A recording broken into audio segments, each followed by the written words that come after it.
Hi everyone! Today we will learn how to use Tupai. Inside Tupai, we have lessons for Form 1 until Form 5. Let's start with Form 1. You can pick any chapter, and at the end of each start topic, there is a quiz to help you understand better and revise what you have learned.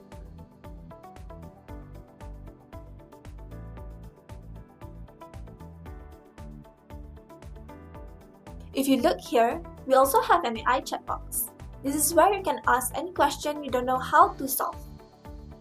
The AI tutor will greet you, and it's also user-friendly and very approachable. Tupai will guide you step by step until you get the right answer.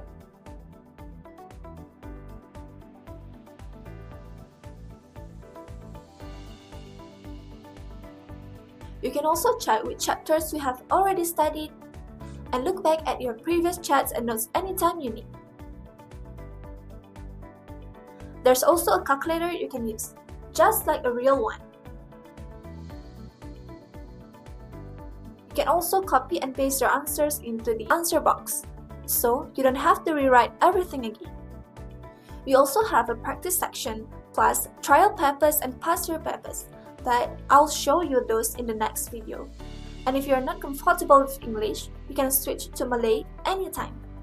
For every correct answer and completed lesson, you will learn nuts, like points that reward your effort and track your success. We also have streaks. Just by studying a little every day, you can build a streak that shows your commitment. The longer you keep it up, the more progress you'll see. Thank you!